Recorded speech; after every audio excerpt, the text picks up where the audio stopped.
जय श्री कृष्णा, राधे राधे, जय श्री राम। श्री जी चैनल में आप सभी श्रोताओं और सखियों का हार्दिक अभिनंदन है। कल हमने जाना था कि प्रभु श्री राम विश्वामित्र मुनि के साथ और भाई लक्ष्मण के साथ सीता स्वयंवर के लिए जाते हैं। राजा जनक उन्हें एक बहुत ही सुंदर मंच पर आसन देते हैं। कुछ राजा जो सयाने थे वो तो प्रभु का दर्शन करके अपने जन्म को सफल मानते हैं, और जो कुछ राक्षस प्रवृत्ति के थे वो सीता जी को हम ऐसे ही नहीं जाने देंगे, ऐसा कहते हैं। आगे चलते हैं। जानी सुअवसर सिए तब पठई जनक बोलाई, चतुर सखी सुंदर सकल सादर चली लवाई, सियापति रामचंद्र की जय। तब सुअवसर जानकर जनक जी ने सीता जी को बुला भेजा। सब चतुर और सुंदर सखियां आदर पूर्वक उन्हें लिवा लाई। रूप और गुणों की खान जगत जननी जानकी जी की शोभा का वर्णन नहीं किया जा सकता। उनके लिए मुझे काव्य की सब उपमाएं तुच्छ लगती हैं, क्योंकि वे लौकिक स्त्रियों के अंगों से अनुराग रखने वाली हैं, अर्थात वे जगत की स्त्रियों के अंगों को दी जाती हैं।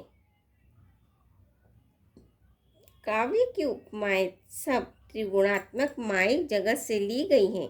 उन्हें भगवान की स्वरूपा शक्ति श्री जानकी जी के अप्राकृत चिन्मय अंगों के लिए प्रयुक्त करना, उनका अपमान करना और अपने को उपहासास्पद बनाना है। सीता जी के वर्णन में उन्हीं उपमाओं को देकर कौन कुकवि कहलाए और अपयश का भागी बने, अर्थात सीता जी के लिए उन उपमाओं का प्रयोग करना सुकवि के पद से च्युत होगा और अपकीर्ति मोल लेना है। कोई भी सुकवि ऐसी नादानी और अनुचित कार्य नहीं करेगा। यदि किसी स्त्री के साथ सीता जी की तुलना की जाए तो जगत में ऐसी सुंदर युवती है ही कहाँ जिसकी उपमा उन्हें दी जाए। पृथ्वी की स्त्रियों की तो बात ही क्या, देवताओं की स्त्रियों को भी यदि देखा जाए तो हमारी अपेक्षा कहीं अधिक दिव्य और सुंदर हैं। तो उनमें सरस्वती तो बहुत बोलने वाली है, पार्वती अर्धांगिनी है, अर्थात अर्धनारी।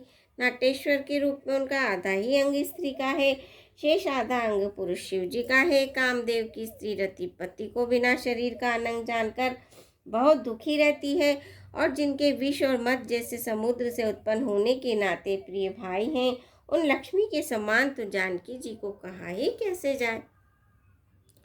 जिन लक्ष्मी जी की बात ऊपर कही गई है वे निकली थी खारे समुद्र से, जिनको मथने के लिए भगवान ने अति कर्कश पीठ वाले कश्यप का रूप धारण किया। रस्सी बनाई गई। महान विषधर वासुकी नाग की मथानी का कार्य किया। अतिशय कठोर मंदराचल पर्वत ने और उसे मथा सारे देवताओं और दैत्यों ने मिलकर। जिन लक्ष्मी को अतिशय शोभा की खान और अनुपम सुंदरी कहते हैं, उनको प्रकट करने में हेतु बने ये सब असुंदर एवं स्वाभाविक ही कठोर उपकरण, ऐसे उपकरणों से प्रकट हुई लक्ष्मी श्री जानकी जी की समता को कैसे पा सकती हैं। हाँ, इसके विपरीत यदि छवि रूपी अमृत का समुद्र हो, परम रूप में कश्यप हो, शोभा रूप रस्सी हो, श्रृंगार रस पर्वत हो, और उस छवि के समुद्र को स्वयं कामदेव अपने ही कर कमल से मथे। इस प्रकार का संयोग होने से जब सुंदरता और सुख की मूल लक्ष्मी उत्पन्न हो तो भी कवि लोग उसे बहुत संकोच के साथ सीता जी के समान कहेंगे। जिस सुंदरता के समुद्र को कामदेव मथेगा वह सुंदरता भी प्राकृत लौकिक सुंदरता ही होगी, क्योंकि कामदेव स्वयं भी त्रिगुणमयी प्रकृति का ही विकार है। अतः उस सुंदरता को मत कर प्रकट की हुई लक्ष्मी भी उपयुक्त लक्ष्मी की उपेक्षा कहीं अधिक सुंदर और दिव्य होने पर भी होगी प्राकृति थी। अतः उसके साथ भी जानकी जी की तुलना करना कवि के लिए बड़े संकोच की बात होगी।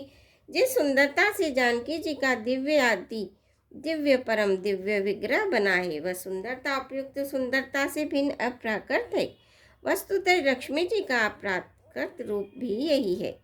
वह कामदेव के मथने में नहीं आ सकती और वह जानकी जी का स्वरूप ही है, अतः उनसे भिन्न नहीं, और उपमा दी जाती है भिन्न वस्तु के साथ। इसके अतिरिक्त जानकी जी प्रकट हुई हैं स्वयं अपनी महिमा से। उन्हें प्रकट करने के लिए किसी भिन्न उपकरण की अपेक्षा नहीं है, अर्थात शक्ति शक्तिमान से अभिन्न अद्वैत तत्व है, अतएव अनुपमेय है। यही गूढ़ दार्शनिक तत्व भक्त शिरोमणि कवि ने इस अभूतोपकार अलंकार के द्वारा बड़ी सुंदरता से व्यक्त किया है। सयानी सखियां सीता जी को साथ लेकर मनोहर वाणी से गीत गाती हुई चली। सीता जी के नवचल शरीर पर सुंदर साड़ी सुशोभित है। जगत जननी की महान छवि अतुलनीय है। सब आभूषण अपनी अपनी जगह पर शोभित है, जिन्हें सखियों ने अंग अंग में भली भांति सजा कर पहनाया है। जब सीता जी ने रंगभूमि में पैर रखा तब उनका दिव्य रूप देखकर स्त्री पुरुष सभी मोहित हो गए।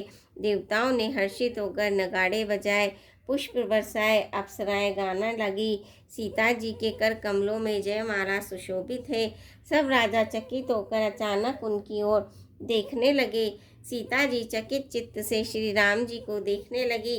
तब सब लोग राजा लोग मोह के वश हो गए। सीता जी ने मुनि के पास बैठे हुए दोनों भाइयों को देखा तो उनके नेत्र अपना खजाना पाकर ललचाकर वहीं श्री राम जी में जा लगे, स्थिर हो गए। गुरजन लाज समाज बड़ देख सिए सकुचानी, लागी बिलोकन सकिन तन रघुबीर उरानी। सियापति रामचंद्र की जय, पवन पुत्र हनुमान की जय। मंगल भवनीय मंगल हारी, दबहु सुदशरथ अजर बिहारी। दीन दयाल विरद संभारी, हरौ नाथ मम संकट भारी। श्रोताओं, आज के लिए बस इतना ही। कल आपसे फिर भेंट होगी। आप मेरे चैनल को सब्सक्राइब कीजिए, वीडियो को लाइक और शेयर कीजिए। धन्यवाद।